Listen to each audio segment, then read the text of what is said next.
कुरान ने फतह किया सर आर्थर कीथ एक अंग्रेज मुहक्किक है। वो 1866 में पैदा हुआ और 550 में उसकी वफात हुई।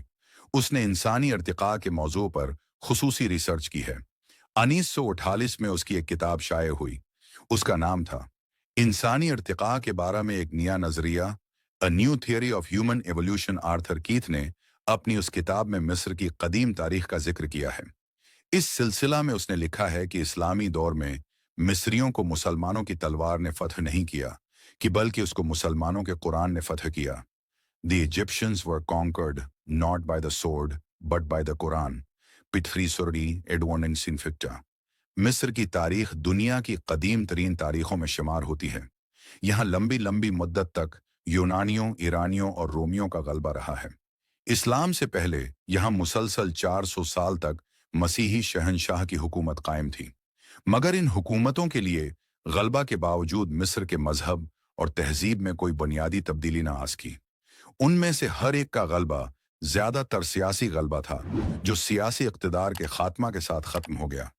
लेकिन 7वें सदी ईसवी में मुसलमानों का मिस्र में दाखिला सरासर दूसरी नौयत का था। उसने मिस्रियों की हर चीज को बदल दिया। उससे पहले मिस्रियों की जबान कप्ती थी, अब उनकी जबान अरबी हो गई। उससे पहले उनमें मुशरकाना तहजीब का रवाज था, अब उनमें मोहदाना तहजीब का रवाज हो गया। उससे पहले बद परस्ती उनका मजहब बना हुआ था, अब दीन इस्लाम उनका मजहब बन गया। इस्लाम ने मिस्रियों के पूरे फिक्री, एतिकादी, दीनी और तहजीबी ढांचा को बदलकर कुछ से कुछ कर दिया।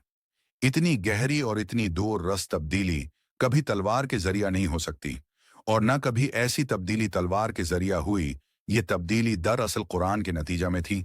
मिस्रियों ने जब अरबी सीखने के बाद कुरान को पढ़ा तो उसने उनको शिद्दत के साथ मुतासिर किया। यहाँ मकरवा अपने तमा रवाजों को छोड़कर कुरानी मजहब के पैरो बन गए। कुरान से पहले मिस्र के लोग इंसानों को गरीब और अमीर, छोटे और बड़े, राया और बादशाह के खानों में बांटे हुए थे। आम आदमी खास लोगों के मुकाबला में अपने को हकीर समझता था। खास लोग नाम लोगों के मुकाबला में अपने को ऊंचा फर्ज किए हुए थे। इस तरह एक इंसान और दूसरे इंसान में तरह तरह के फर्क व इम्तियाज कायम हो गए थे। कुरान ने इंसानी बराबरी का ऐलान किया तो मिस्रियों की आंखें खुल गईं। उनको मालूम हुआ कि वो मफरूजों में और मसनूई ख्यालात में जी रहे थे।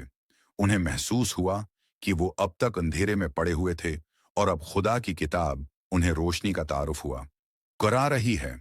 उसका नतीजा ये हुआ कि वो अपने आबाई मजहब को छोड़कर जौक दर जौक इस्लाम में दाखिल हो गए।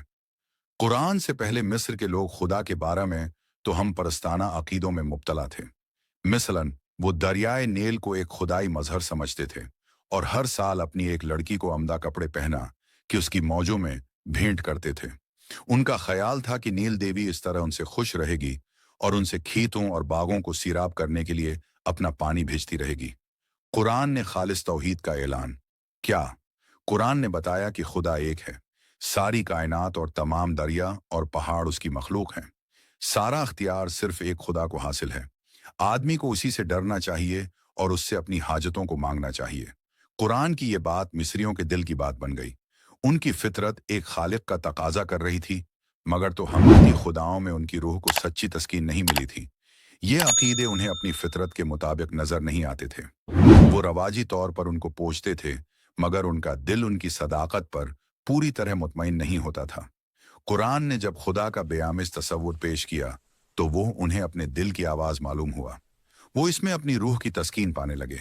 उन्हें महसूस हुआ कि यही वो हकीकत है जिसकी तलाश उनकी फितरत में छिपी हुई थी।